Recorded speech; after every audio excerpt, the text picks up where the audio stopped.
Welcome, everyone. Thank you for joining us. Today's Parenting Hacks training on standardized IPPs or individualized program plans. Today, we're joined by Johanna Stafford of the San Diego Regional Center.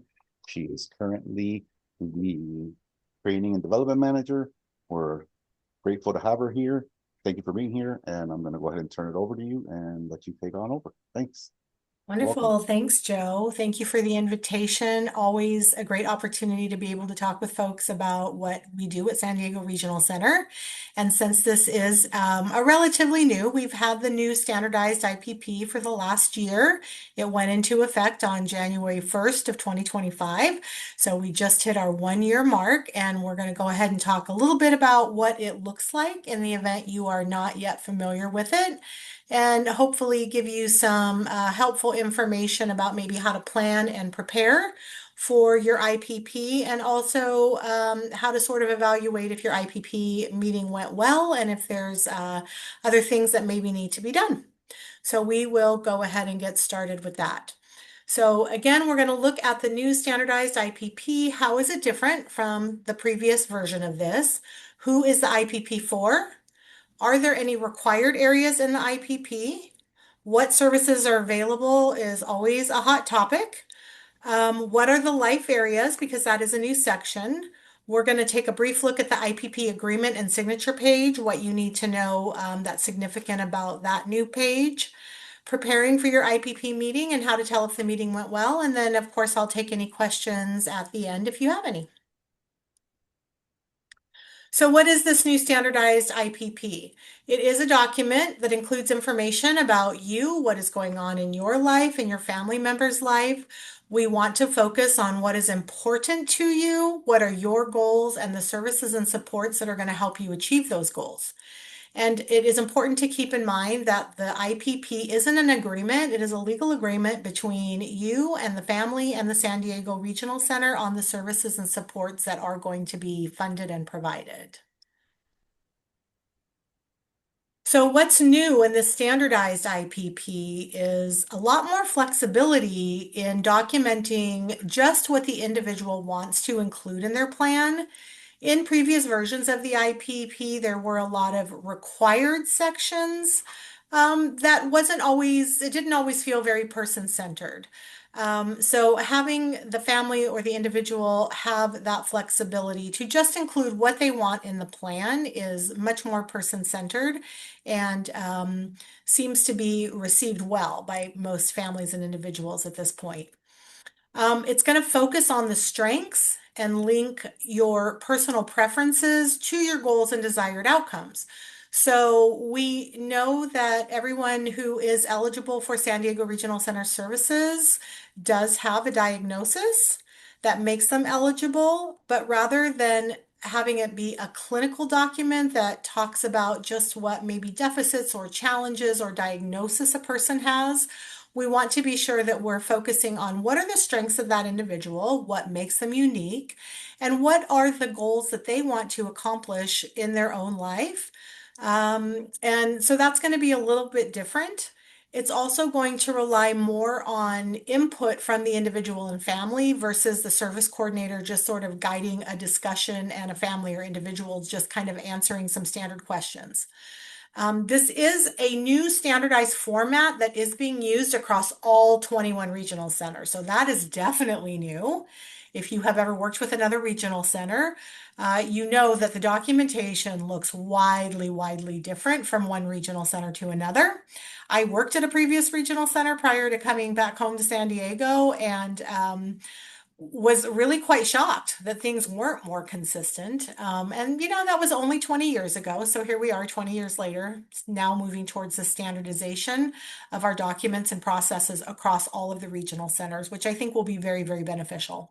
And then there's a few areas and prompts that will be new to you. So what is the same in the document? And that is the statute and requirement of the IPP. So that hasn't changed. Our role in the IPP, San Diego Regional Center, that has not changed. So the planning team needs to consist of at least the service coordinator and the individual or legal representative family member of the individual. We're still going to assess what are the needs that the individual has and what services are most appropriate to support those needs. And documentation of required information sharing. So we still have an obligation to document some of the information that you're going to see in our signature page that we are required to collect and document each time we do a new IPP. An IPP is for all individuals receiving services at San Diego Regional Center. Everyone must have an active and current IPP. And the IPP is what drives our service funding and implementation of services. So it's really important that they don't expire, that they don't go out of date, because it is a legal contract between San Diego Regional Center and the families and individuals we support. So we need to have that in order to pay for services. And you will use this new IPP format the next time you have an IPP meeting. So if you did not have a new IPP due in 2025, the state of California has given all regional centers till December of 2027 to transition over to this new format. So the state was kind enough to not give us a due date necessarily that everyone had to be transitioned at the same time or in the same year. They've given us the flexibility that corresponds to a 3-year IPP cycle. So an IPP can be done as often as once every year, or it can be done once every 3 years with an annual review done in those interim years. And that is strictly the choice of the family or the individual. So the state gave us from January 1st of 2025 through December of 2027 to catch all of the IPPs coming up over the next 3 years and transition this for everybody to be on the new IPP. So if you haven't seen it yet, you will be seeing it soon. There are a few required areas. So that is the introduction, a brief introduction of who you are, what is important to you, how the plan was developed. So who was involved in the meeting? Where was the meeting held? We are asking to capture information about what does your future look like? What are your goals and desires? What do you or your family member want to accomplish coming up, both short-term and long-term? A required area now is a communication section, and I think that's really important because we know not everybody communicates the same. So we want to be sure at the beginning of the document we have all of the information about communication preferences and communication needs so that we're sure we're honoring that throughout the process. Decision making is another section that we are asking now for families and individuals to tell us what is their plan in terms of making decisions. This would be where we would document if an individual had a limited conservatorship, if they had a supported decision-making plan, if they make their decisions strictly on their own, maybe with just some input from trusted individuals in their lives. But again, it is a place where we are documenting that information. And I think it's going to be really beneficial to our families with younger children because we know that all people can make decisions regardless of age and ability. And so we want to honor that, and we need to incorporate teaching decision making along the lines, right? So even little people can make very simple decisions about what snack they're going to take to school, what outfit maybe they're going to wear to school. So we want to be sure that we are including those conversations at an early age.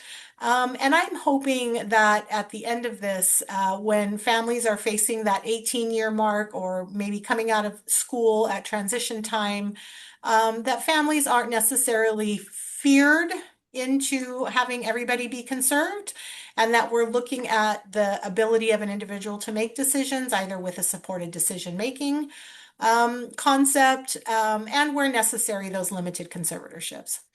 Emergency planning, again, really important. And many service coordinators, I know when I was a service coordinator, that was something I was always sure to include in my conversations because that's important for all of us to have those plans when an emergency occurs. And that could be a large area-wide kind of an emergency, like maybe a power outage or a natural disaster of some kind.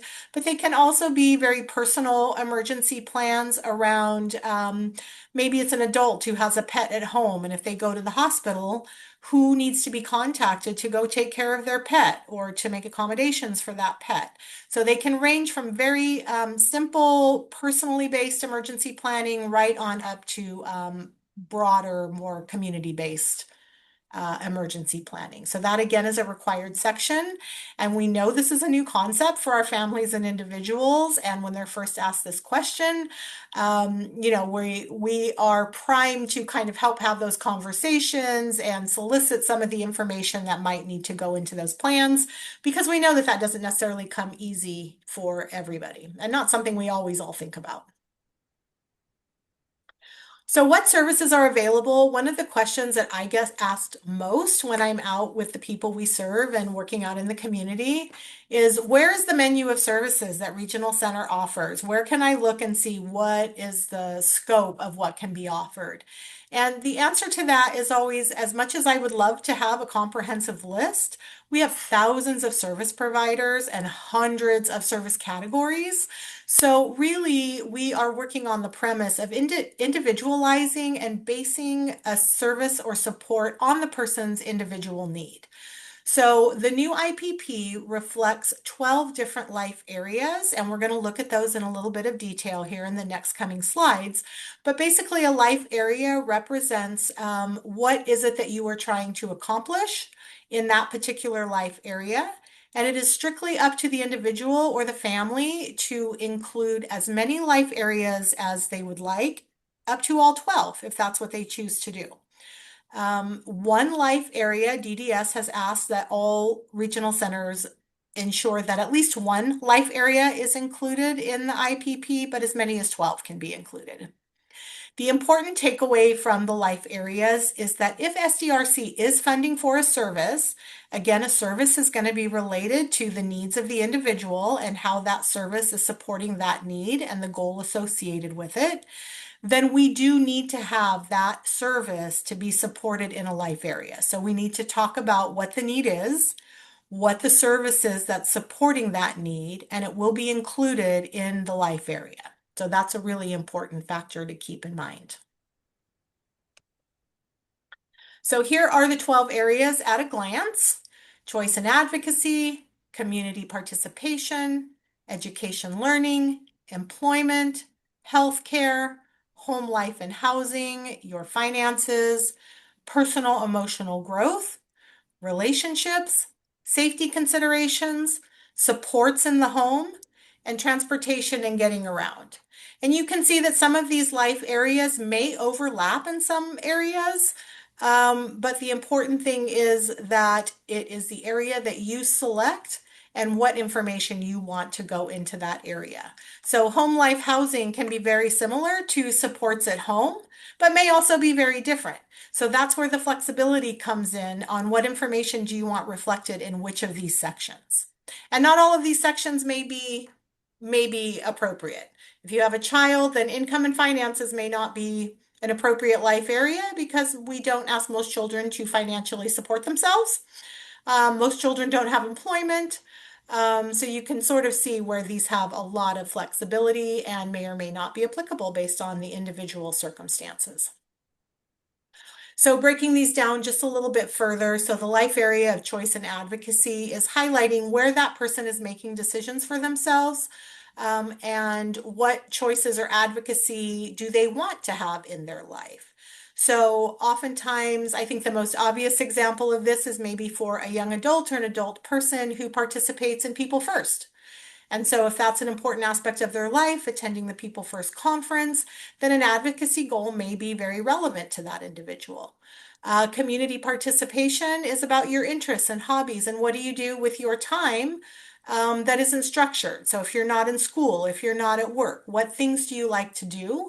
And maybe that is what is reflected in this area. So common goals that go into this life area are things like social rec activities, those kinds of things would be important to note here. If somebody belongs to a club at high school, that might be something that they'd want noted in this area.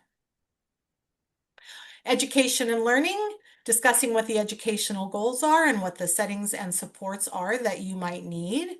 And similarly, employment. So are you currently working? Do you want to work?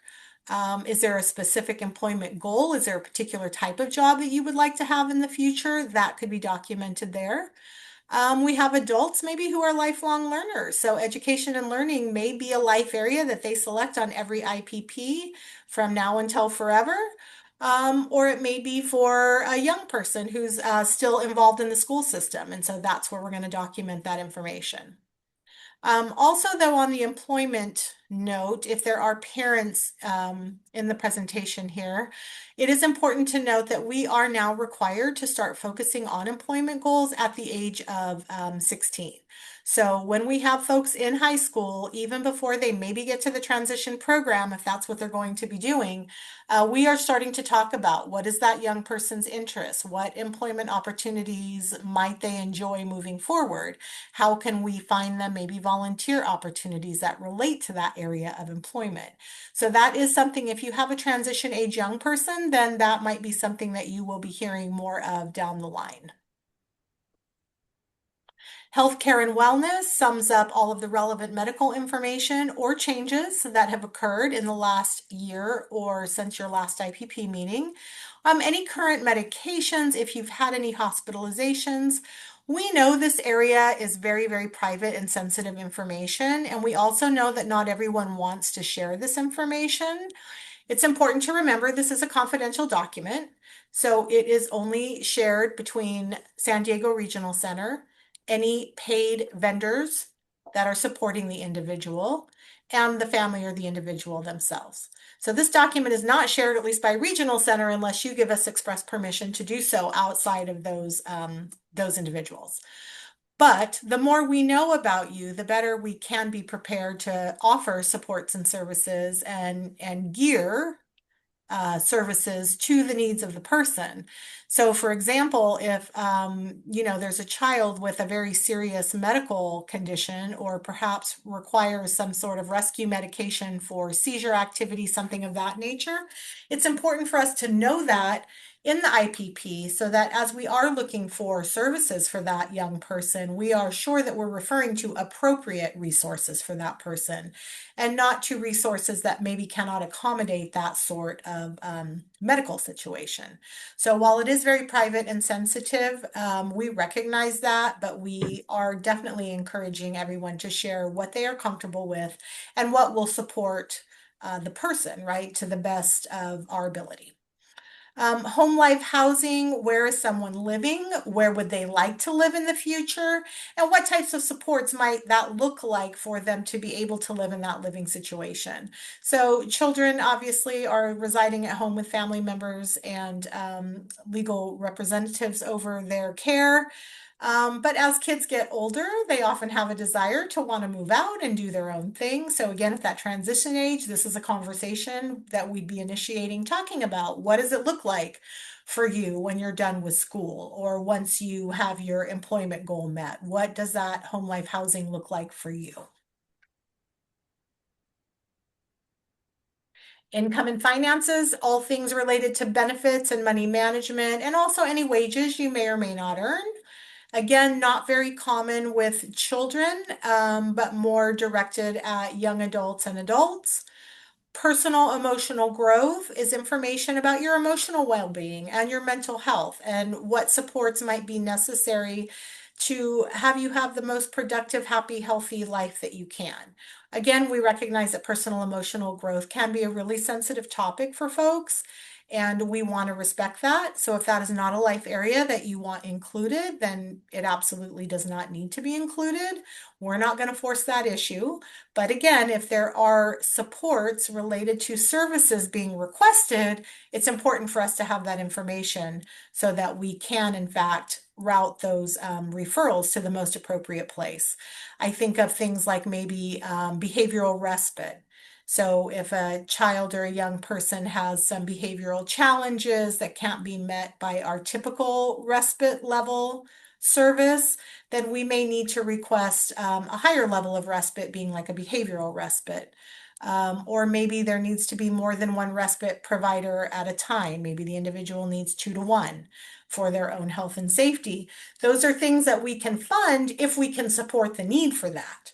So if a family or an individual is unwilling to share that with us, but requests that level of service, then that's where we're going to have that more serious conversation about we're happy to provide the necessary services and supports, and we want to do that, but we also have to be able to justify the use of some of those supports and services. So I hope that makes sense.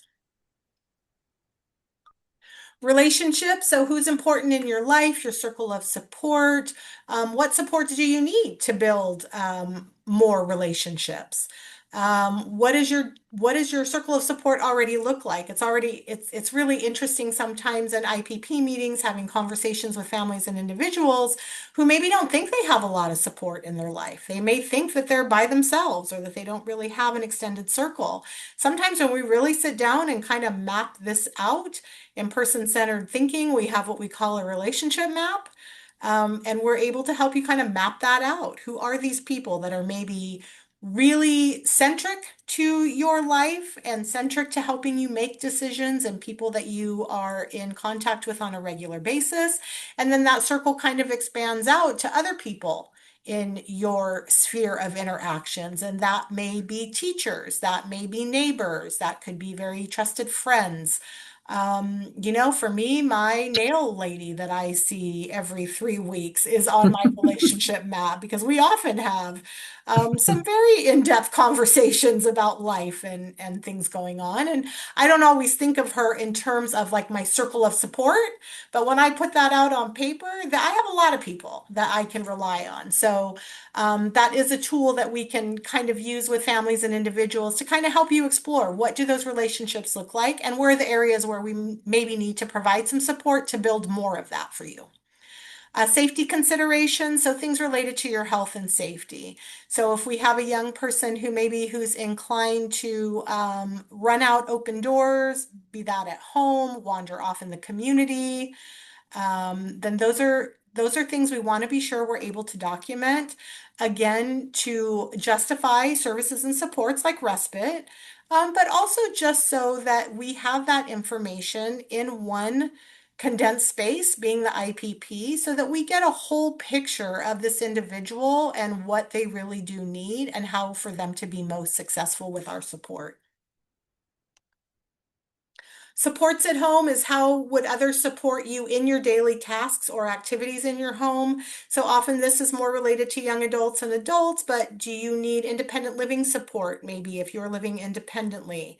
The coordinated family supports now that we have for folks who continue to live in the family home, but need some extra supports because maybe the parents or caregivers are getting older and don't have the capacity to do as much as they used to. So that's all stuff that could be documented in supports at home.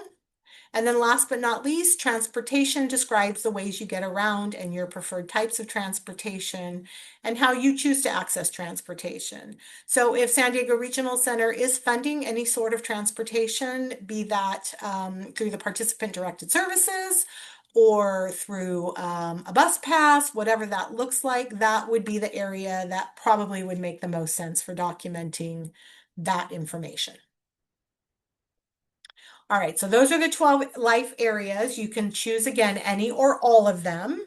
And those are going to be discussions between you and your service coordinator about what that document will end up looking like. How many of those life areas are you going to incorporate? Which life areas maybe are deal breakers that you don't want in your document. Those are all conversations that we're going to facilitate with the individual and family. So once we have the IPP meeting and we go back to the office and we document it on the IPP standardized template, we also have the IPP agreement and signature page. And this goes part and parcel with the IPP. It is considered part of the IPP.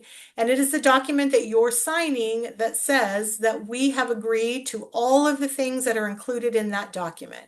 So all of the services and supports that are going to be funded, whether those are regional center supports or they're generic supports, maybe supports offered through the school district if they're school-age children, all of that is going to be outlined on the signature page, and then the service coordinator and the legally responsible party, including the adult, if they're over 18 and not under a limited conservatorship, need to sign the document. It's valid once all the responsible parties have signed the document. There are a significant number of acknowledgments that are now being addressed in the IPP signature page. And I think a lot of folks have provided feedback to DDS on that. It is lengthy. There are a lot of acknowledgments. We're going to look at them on the next couple of pages, but there are a lot of acknowledgments. But they really are for the benefit and the protection of the family and the individual we serve. And we make a point to go over each of them individually to be sure that you understand what are your legal rights and what is your recourse if there is an issue that arises with the IPP. So actually, these are a list of all the acknowledgments. I do give the disclaimer that this is not a complete definition of every acknowledgement, just for the sake of time. But these are the categories that all the acknowledgments that are on the IPP signature page.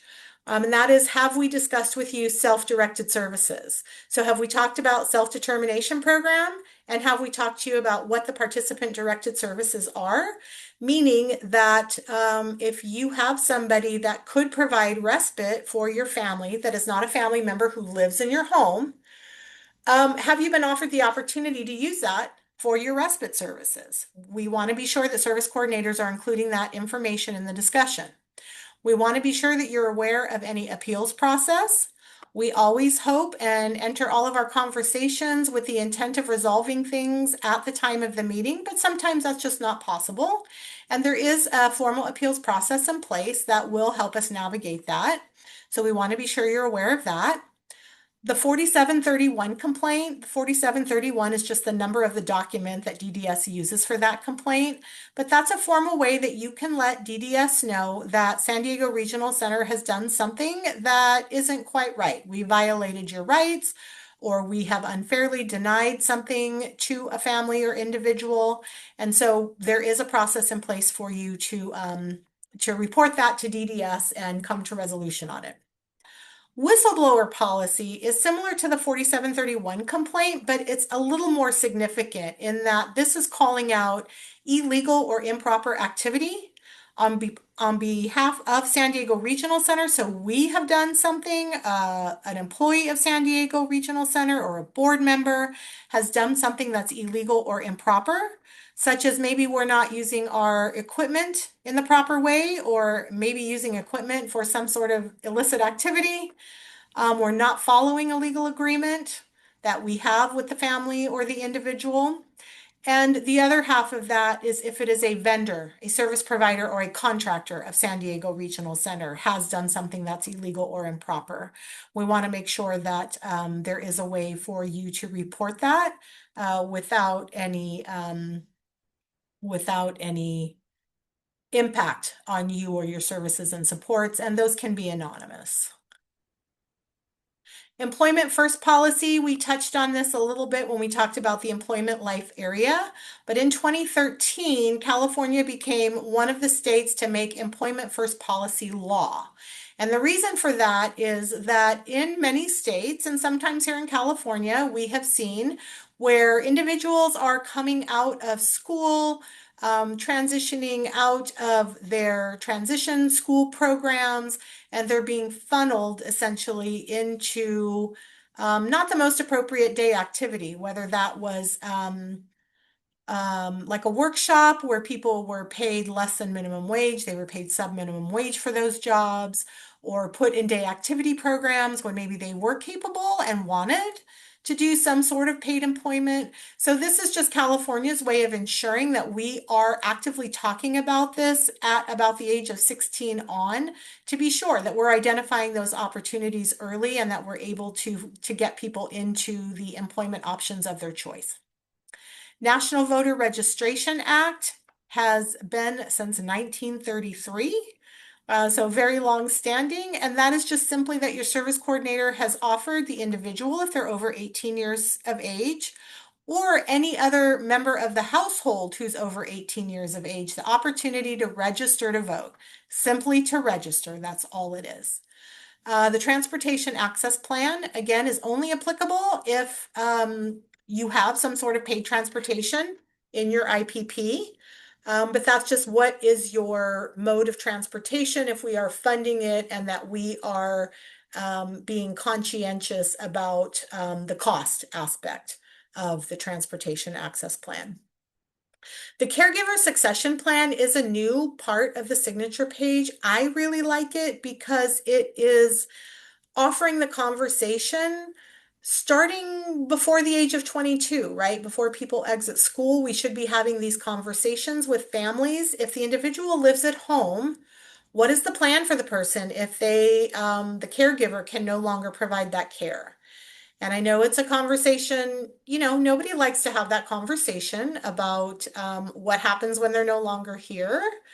But I've had many parents tell me that their plan is to outlive their child. And while that may be your motivation every day, doesn't always work out that way. And I can say quite honestly that I've had many occasions working with our adult population where we do get a phone call from law enforcement or a hospital telling us that a caregiver has been incapacitated and is no longer able to care for the individual. And now what are we going to do?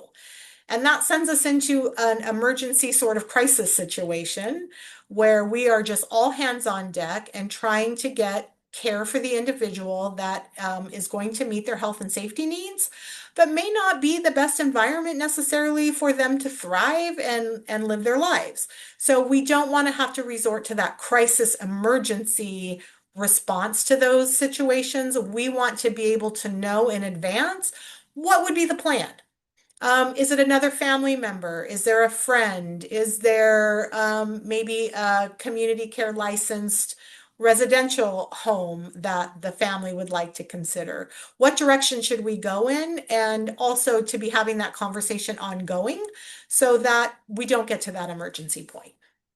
So that is something new and something that will be addressed as an acknowledgement at each IPP meeting moving forward. So once we get your IPP done, it's going to be in the mail to you within 30 days of the meeting, and you're going to have your written copy. But what can you do to prepare for the IPP meeting before the meeting's ever held? And with this new standardized IPP, DDS, Department of Developmental Services, was very thoughtful in creating these plans or guides for families and individuals to use to prepare for their upcoming meetings. And as you'll see there are plans geared to each age group. So for children, transition age youth 14 to 22, and then 23 years and older for our adult folks and self-advocates. And these guides can be lengthy. If you've seen them, they're 50 to 60 pages probably, but they are just chocked full of information on what is the IPP, how to prepare for it, how to plan for it, what questions to ask, what to do if you're not happy with your IPP or how your planning team meeting went. The guides are also in multiple other languages, including Spanish, and they are all on the DDS website for your review. And I would strongly encourage all of our individuals and families to really take a look at these in advance and maybe jot down your ideas, your thoughts about what you want to talk about in your meeting. So those are really great reference materials. This is just an example of one of the pages in the planning guide, and it's a list of things to talk about at your planning meeting, and it gives you kind of some guidance over there on the other side of the page about what things you might want to ask, maybe things you haven't thought about asking in the past, and then giving you some guidance about writing it down. And I don't think I'm the only one, but I have sort of implemented this for myself now when I go to a doctor's visit because I always have this laundry list of things I want to cover. But, then I get there in the moment and we get into the conversation and maybe I forget something or, it always happens, right? So this will give you a place to write down your thoughts in advance so that you have them for your meeting. And then this is another page that's in all of the guides, and that's did your meeting go well? Are you happy with the outcome of your meeting? Did you get to ask all of the questions that you wanted to ask? And did all of your questions get answered? So what are the things about the meetings that went well, and what are things that maybe could have gone better? And I'm going to say, if you have more things in the no column than you do the yes column, you may want to call your service coordinator and express that. And maybe you need to have a follow-up meeting to the IPP meeting to make sure that all of these questions are answered and that you feel confident in what is going to be in your IPP. So again, a really helpful tool. All right, that was a lot of information rather quickly. Are there any questions about any of that information? I'm gonna go ahead and stop the recording now. So in case there's any personal information Joanna, I mentioned. just wanted to say thank you. And that is a really good overview of the IPP process, and someone who's been around a while. The improvements, I think, are tremendous. I also wanted to let you know I shared the link to the website for the Right. California Department of Developmental Services that will take you directly to those resources. And it is a Wonderful. valuable tool, Mhm. I think, in terms of being able to plan and prepare and think about that.